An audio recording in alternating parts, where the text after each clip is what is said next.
Okay, well, welcome to this presentation, which is really going to go through a virtual respiratory ward round. So trying to sort of get you to imagine how you'd manage cases on a respiratory ward round.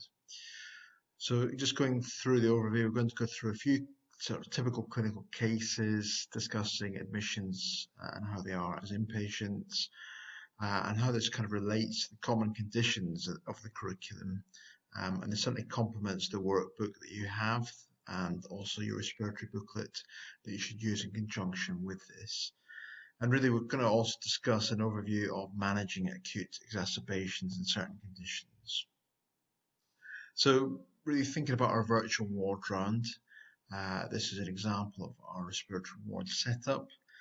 And for those of you who have undertaken a ward round before, certainly a medical ward round, you have this kind of board round, which is the start of the day, in which cases are generally discussed by the multidisciplinary team, and a brief overview or synopsis is given as to sort of how the patient presented and if there's any critical issues, such as requirements from occupational therapy, the OT or the physiotherapy team, the PT team, and also some consideration into when the patient may be able to go home, which is called our estimated discharge date.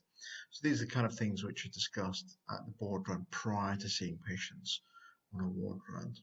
So on our virtual ward round today, we're going to have 5 patients who are listed in the table. So starting with our first case, this is a patient who was admitted via our CDU, which is our clinical decisions unit, which essentially is an admissions unit that we have for our respiratory cases.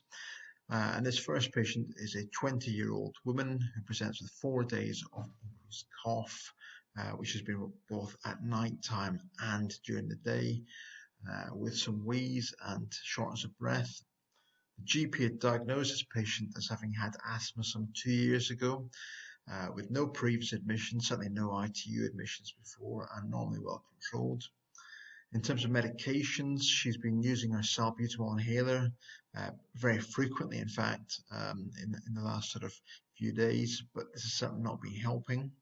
She's not known to have any drug allergies or any other allergies of note, and in terms of family history, her mother has asthma as well. The patient is an art student and has never smoked, with no pets, and consumes about 10 units of alcohol per week. So from the admission clerking, which was the day before, the patient was noted to be talking in full sentences with some bilateral expiratory wheeze on examination. Our peak flow was 180 litres per minute, which is based compared to a predicted of 420. Blood pressure 110/80, respiratory rate 26 per minute, heart rate 115 beats per minute, saturation of 95% on air, and blood gas also revealed a carbon dioxide level of 3.1 kilopascals. So based on that presenting information, I just want you to think about how you classify how severe this patient's asthma exacerbation is, assuming that the diagnosis is an asthma exacerbation. If it's not an asthma exacerbation, what else could be in the differentials in terms of how this patient is presented? And the third question at the moment is, how much oxygen does this patient require? You could just pause the video if you want, just contemplate these things. Okay, so when we think about predicted peak flows, again, patients may well know their best predicted peak flow if they are somebody who's got, well-established asthma, but sometimes patients do not know that, and therefore we've got these very useful guides which are available online or on potentially your admissions unit, which essentially you can use. So if a patient doesn't know, all you need to know is their gender, their age, and their height, and using that information you can calculate peak flow in terms of what the predicted value should be. So our patient has actually got several criteria which fit the severe classification of an asthma exacerbation. So the peak flow for our patient was between 33 and 50% of best predicted. The respiratory rate of the patient was above 25 per minute, and the heart rate was above 110 per minute. So really three sort of separate things which pull our patient into the severe classification. Now, one thing just to note about this classification is that you only really need one feature to pull you into that worst classification. So, for example, if our patient had been noted to have a peak flow of less than 33%, best predicted, or even low saturations, then just one single parameter pulls you into that worst category. Okay, so thinking about these other classifications, our patient actually has a low carbon dioxide level, which is reassuring to some extent, because in asthma exacerbations you should be hyperventilating and therefore blowing off excess carbon dioxide. And when you start to get sort of rising carbon dioxide levels, that's really quite concerning, and that's why we classify that as near fatal. And then just reminding ourselves about the other categories of asthma severity in terms of exacerbations. We've got mild and moderate and severe as in our patient as well, just for comparison.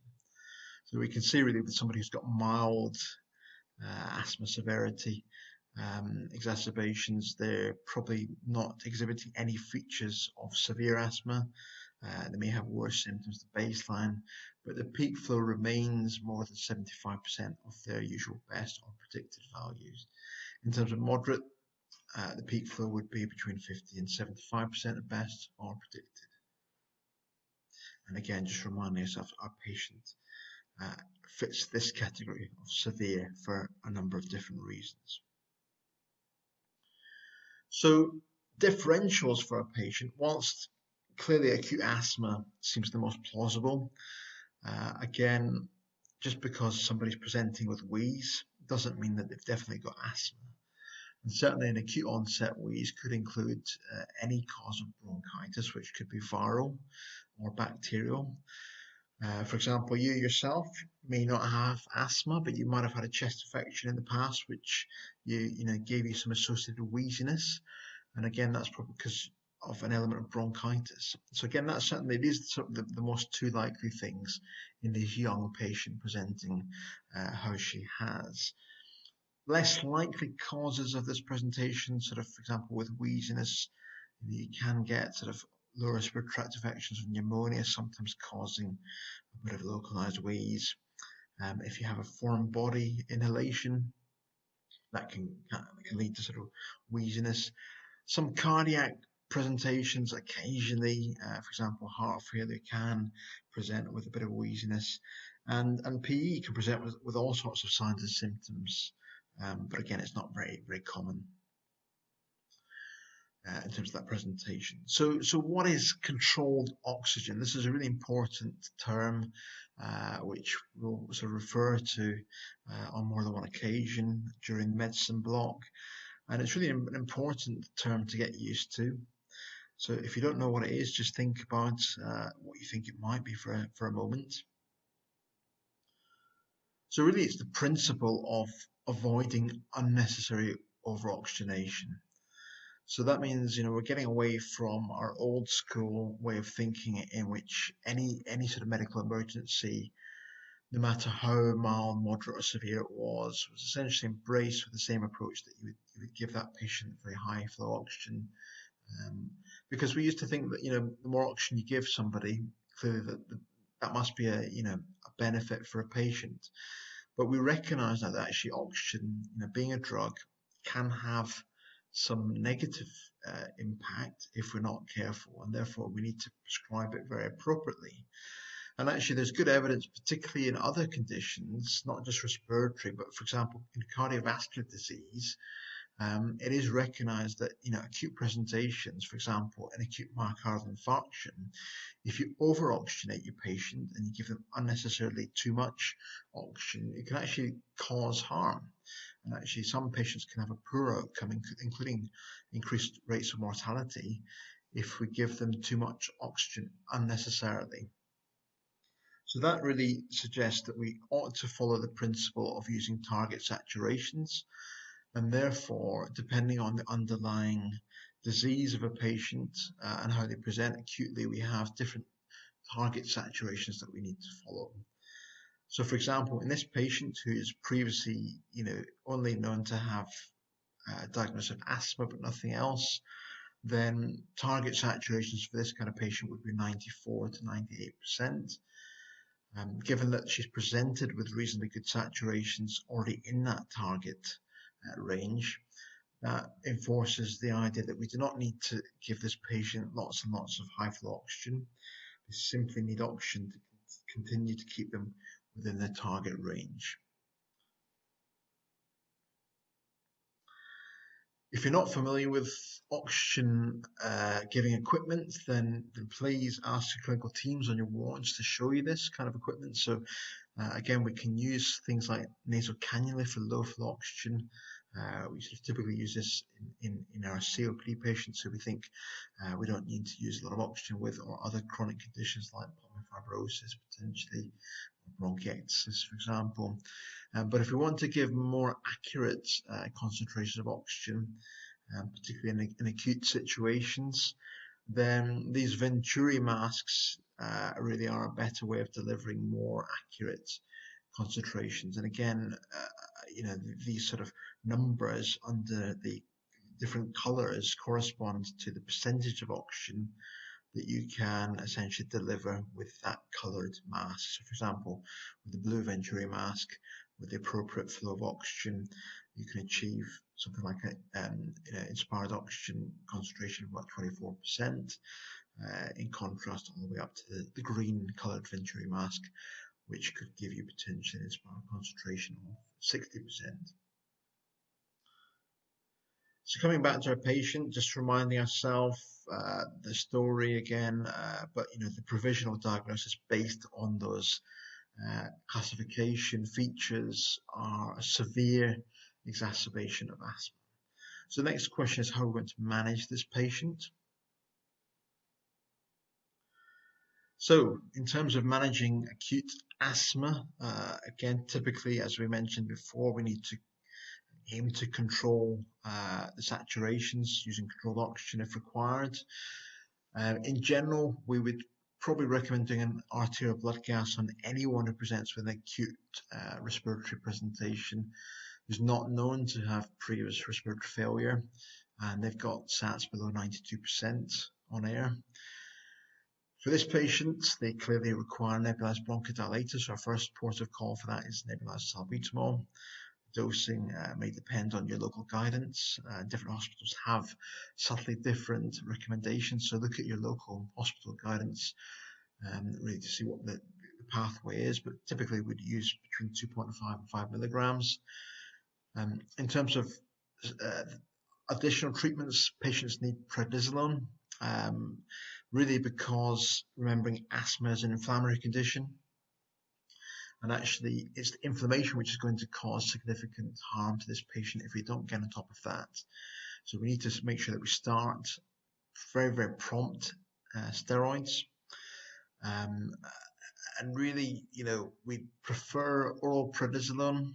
Typically, the dose is 40 milligrams, but actually, strictly speaking, it's half a milligram per kilogram, depending on the weight of your patient.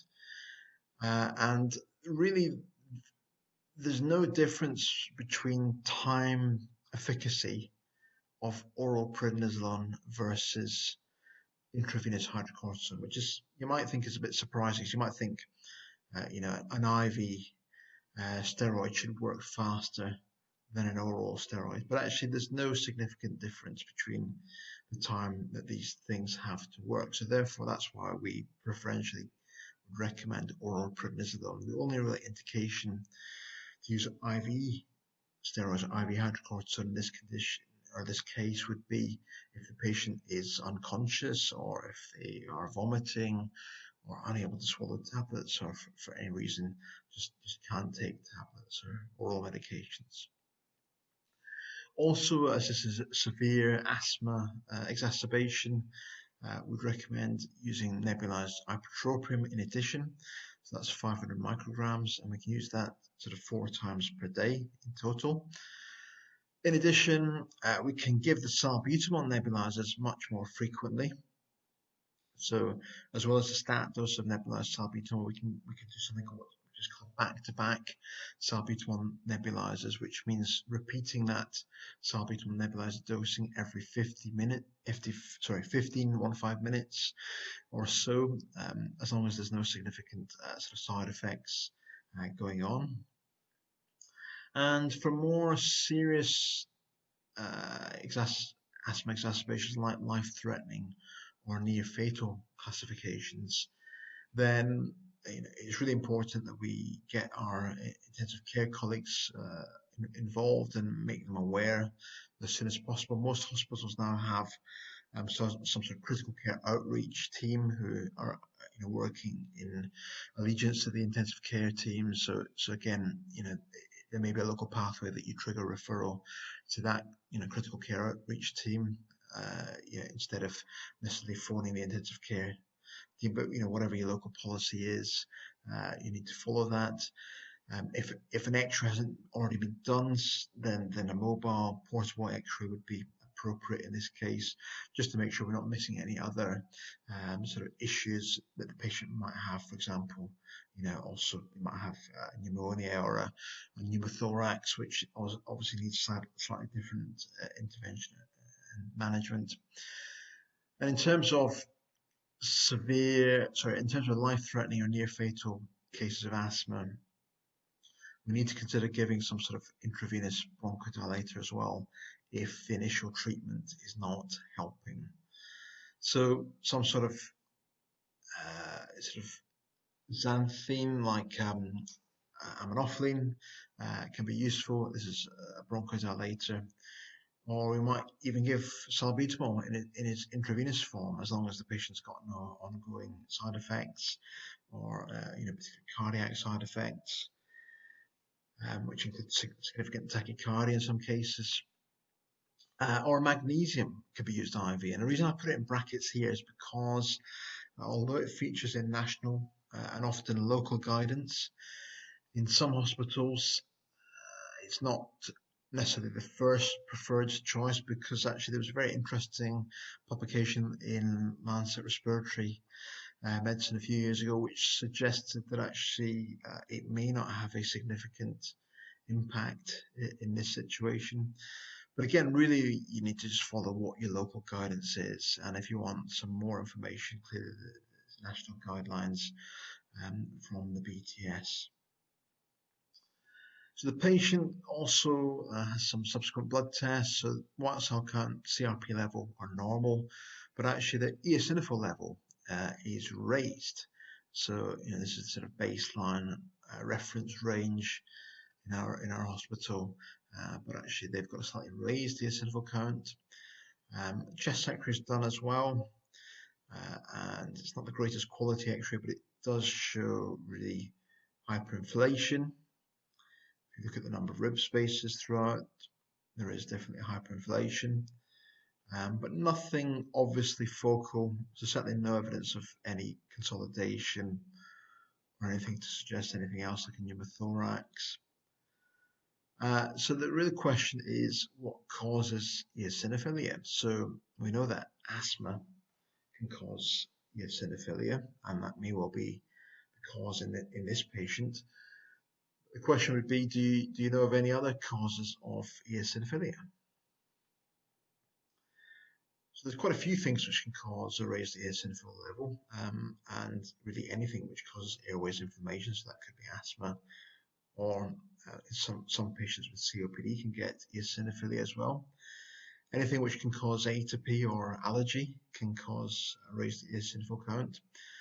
There's a condition called allergic bronchopulmonary aspergillosis, which we will think about at a later stage. If you're not aware of what this is, then look this up.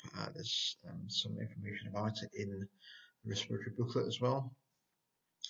Recurrent antibiotic usage. So, for example, patients having lots of frequent antibiotics, for example, those with cystic fibrosis, may develop eosinophilia.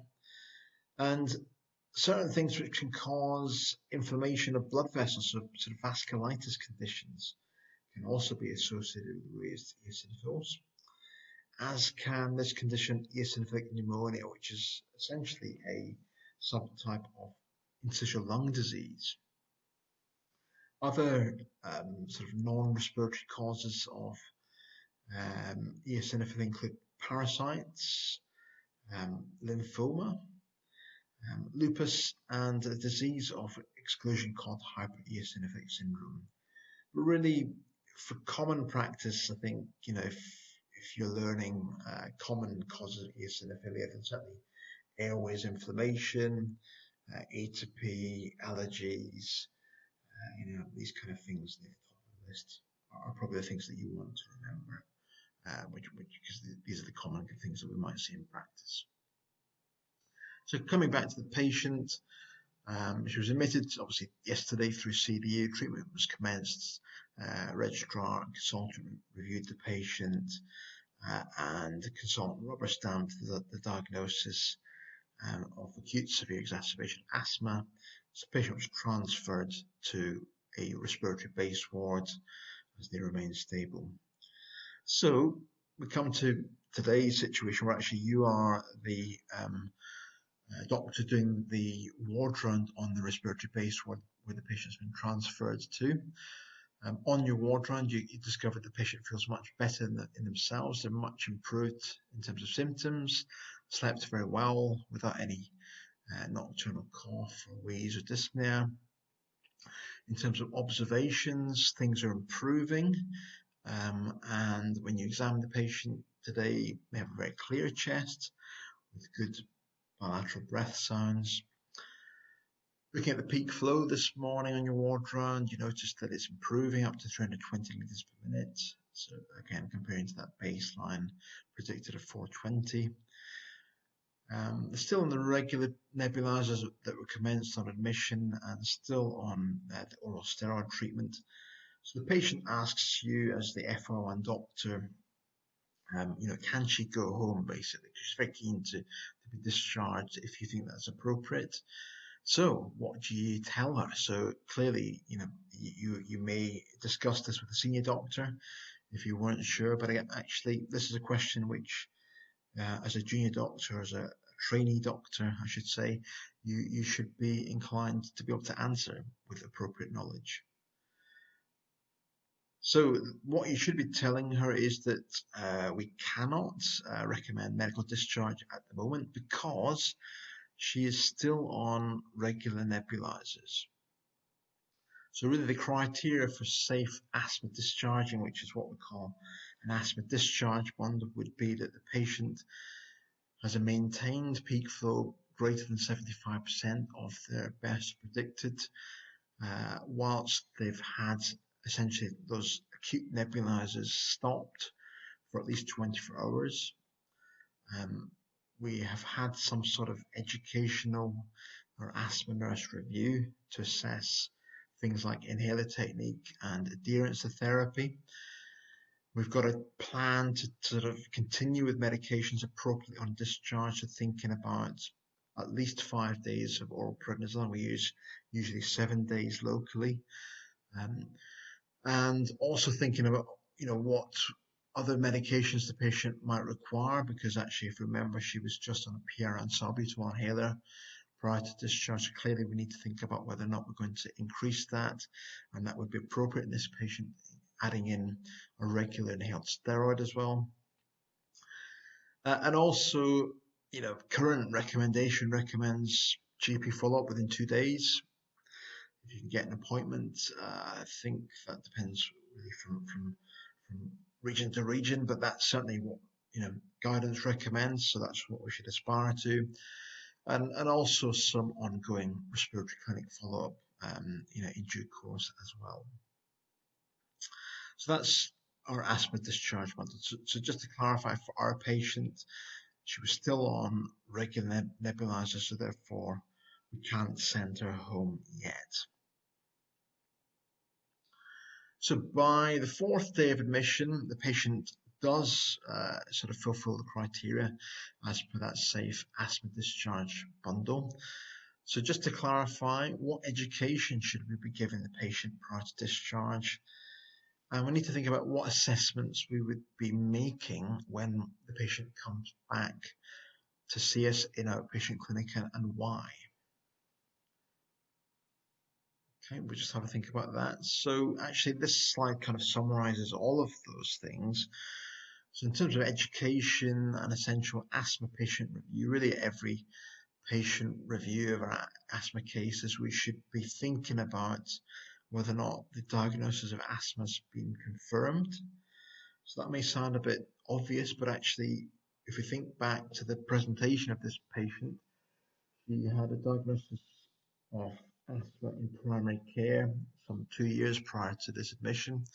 But really, it's our responsibility when we see her in clinic to make sure that there's some objective evidence that she has definitely got asthma. So has she had, for example, definitive testing, which would be reversibility testing, so spirometry, followed by giving her inhaled salbutamol and then rechecking to look for an improvement in FEV1 by 15%, 15%.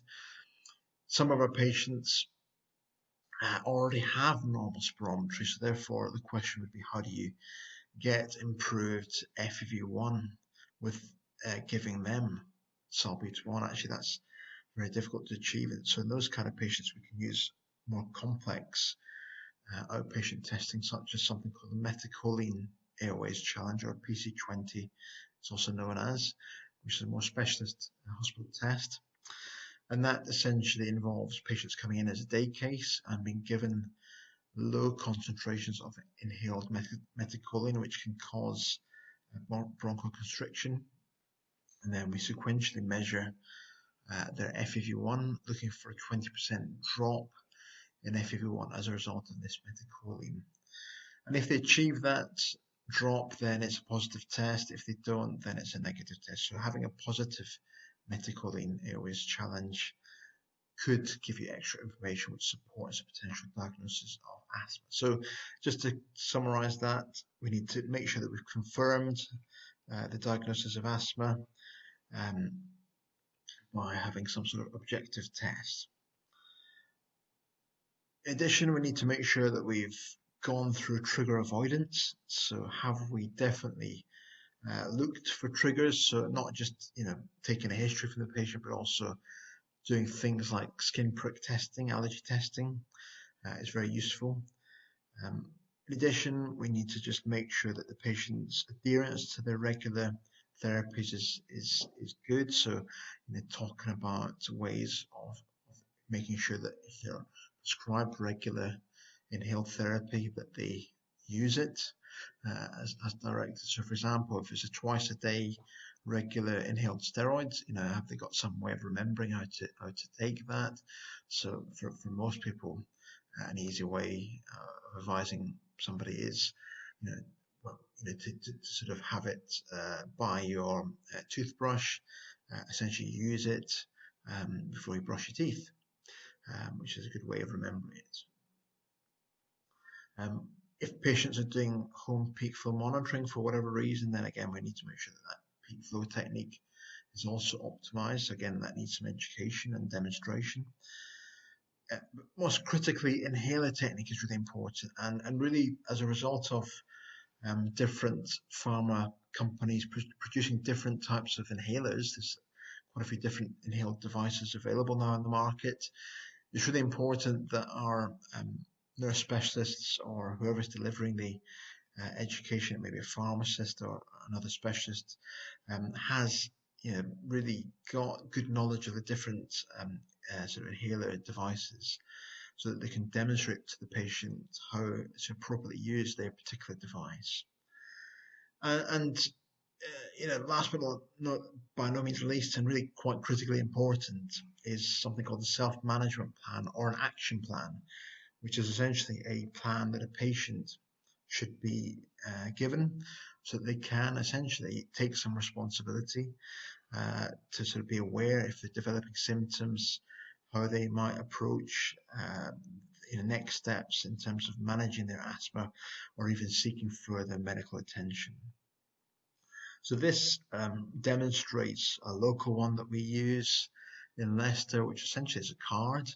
It's given to patients, and essentially it has details of what their best peak flow should be. And essentially, if patients are symptomatic, they would be advised to take an up-to-date peak flow recording, and they're given certain parameters. So, for example, if the peak flow drops below a certain level, they may have advice like this. For example, take rescue steroids. It may be that they should take an additional dose of their inhaled steroids. If their peak flow drops below a further level, and again, they may have this documented elsewhere or on a different card, then they must seek urgent medical attention. And again, you can have different levels of peak flow gradings to really give advice, so the patient knows clearly what they should be doing if they're symptomatic and the peak flow is dropping. But certainly they should be well aware of when to seek urgent attention. In other words, go straight to their admissions unit, emergency department, or dial 999. So factors that provoke asthma, well, there's loads of these. Smoking clearly is a critical one that we need to encourage patients to stop doing if they're doing so. Infections are another common cause of asthma exacerbation. All things in the environment may be considered, whether that's an allergen or sort of occupational irritants. Exercise is very important. Pollution clearly is. Certain medications may precipitate asthma, such as non-steroidals or aspirin, beta blockers in some patients. Certain food and drink types may be attributed to asthma exacerbations, as can stress and other more rare but previously documented causes as well, which are mentioned on the bottom of the slide. So, there's lots of people in our country who have asthma. So some 5 million people in the UK, which is actually, a lot of people when you think about it. And actually, as a result, sadly, there's still quite a few asthma deaths per year. And clearly, that goes back to those kind of messages that we need to ensure we're delivering in terms of education to our patients, really emphasizing that it's important to go through adherence, to avoid triggers, and to make sure that patients are comfortable using their treatments as they should be, making sure that they have an action plan or a management plan that they can adhere to, and they know how to seek help if symptoms or peak flow, if that's what they're asked to do at home, are deteriorating. So we can help with this sort of education ongoing as healthcare professionals to really try and minimize future deaths in asthma if we can optimize those educational parameters. So just reminding ourselves about the characteristics of asthma. There's a very simplistic form here. I've not gone into this in any significant detail. There are much more detailed models which include sort of T-cell responses and cytokines and interleukins, for example. But this essentially just tells us, I think the main point here is that it's a chronic inflammatory disease, and inflammation is a key here, and therefore that tells us that if you've got an acute or a chronic condition or a flare-up of asthma, then really we ought to be considering the use of inhaled steroids, or in acute situations, oral steroids. So the airways obstruction in asthma is reversible, but not completely in some subjects. And that reversibility can happen sometimes spontaneously by the removal of a trigger or with treatment. And these patients typically have increased airways responsiveness, sometimes airways remodeling or narrowing due to a variety of stimuli. And I think, again, it's a very simplistic diagram here. We've got an example of a normal sort of airways, and this is sort of suggesting something like you might see in a patient with asthma with significant inflammation. And also this mucus within the airways. This mucus plugging can really cause significant problems in terms of acute presentations. And again, this is exemplified by inflammation, and therefore patients having these kind of issues, particularly in an acute situation, again, because it's inflammation, they need steroids to help them.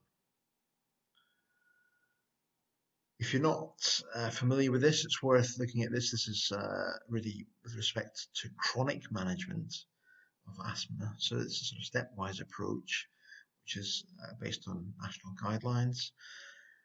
And this changed a few years ago, and really the key change was with respect to this area here, moving from this step to this step. So really going from a situation where you're just using a PRN, inhaled salbutamol, to this step where you require regular inhaled steroid. And actually, what we can see in the small writing at the bottom of the slide is that short-acting beta agonists, if you require 3 doses or more in a week, which actually is not that much, then you should be on a regular inhaled steroid. So that really was the big sort of change in these guidelines when they updated in 2016. And that essentially is important because it underlines what a low threshold we should have for starting patients on regular inhaled steroids. Because again, going back to the previous slide, I was talking about inflammation, and that can often be the critical thing which impacts patients, and therefore the only way we're going to improve that is by giving something which is going to dampen the inflammation, which is our inhaled steroid. Okay. If patients have more progressive symptoms than disease, then obviously we have an escalating pathway as demonstrated here.